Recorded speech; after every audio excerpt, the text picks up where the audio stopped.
Hi again, Hadley and Eliza. I'm missing you guys so much. It is now Saturday. It seems like we've been in this quarantine forever, but it'll be over soon and I'll be back. So anyways, we are reading 4 Hoboken stories by Daniel Pinkwater, and we're on chapter 3. And if you remember yesterday, Steve, they just went and got the dog Blazing Platinum Yukon Flash and put it in Steve's car to take home.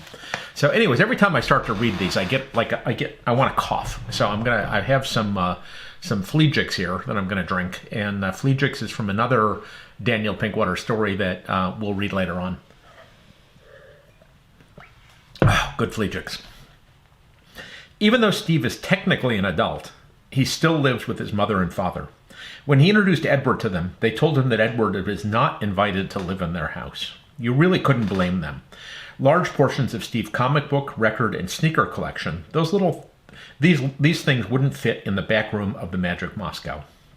We're already in the house, and his mother and father hardly had any room to move around.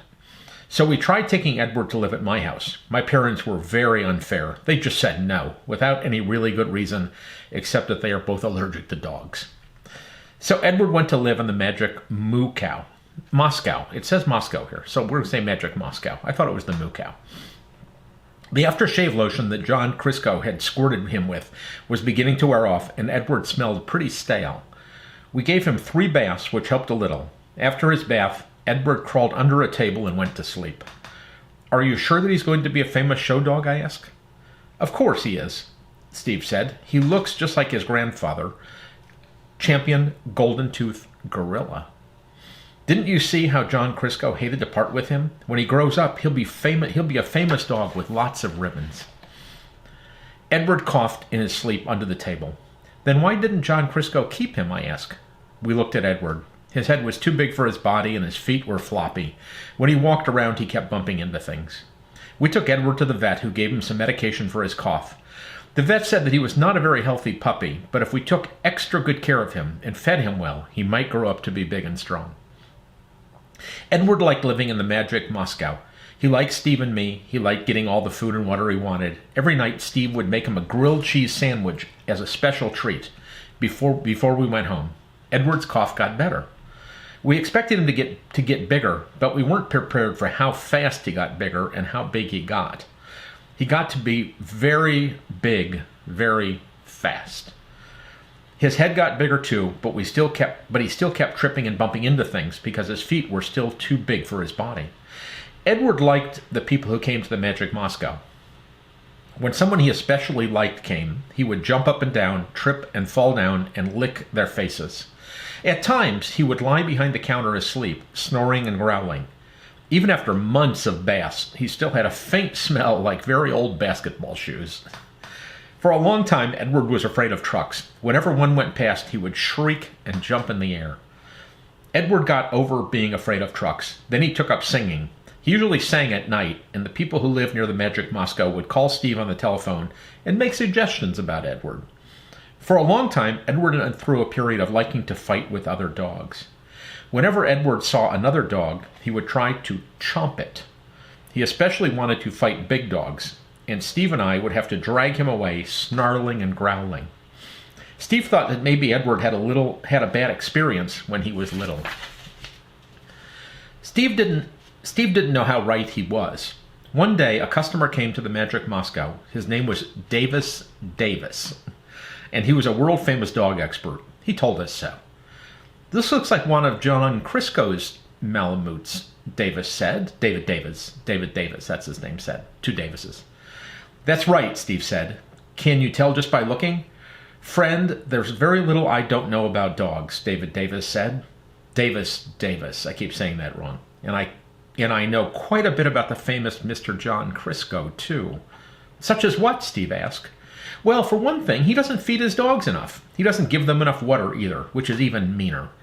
And he doesn't take them to the vet. If they get sick, they just better get on their own or get well on their own or else." "Or else?" Steve asked. "Or else," Davis continued. "John Crisco is mean to all his dogs but one.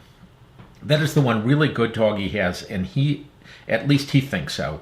See, he has this gigantic Malamute named Prince Razorback of Muckamuck. That's Muckamuck. He must weigh 200 pounds. He's the biggest Malamute that ever lived, also the meanest. He lives in John Crisco's own house, mostly under the kitchen sink, thinking evil thoughts. He sleeps in John Crisco's own bed. John Crisco feeds him Hershey bars, which is the only reason that he's never bitten John Crisco. That dog loves Hershey bars. Say, can I have one of those Moron's Delights? The Moron Delight is one of Steve's specialties.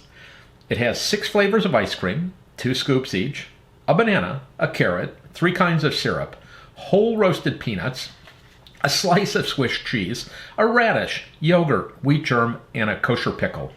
It is served in a shoebox lined with plastic wrap. Steve considers it a health food dessert.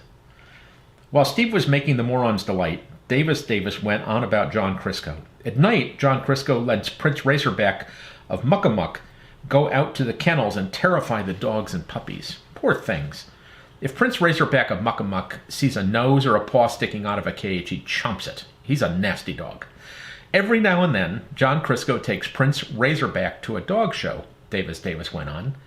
He touches him up with with a fountain pen, squirts a lot of aftershave lotion on him, and takes him out to win a blue ribbon. Of course, he usually scares the judges so badly that he wins. But the really interesting thing about John Crisco is the way he can sell dogs.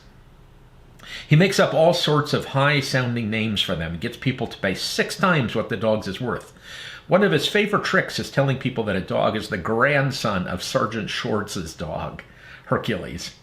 Well, first of all, Hercules was never a Malamute in the first place.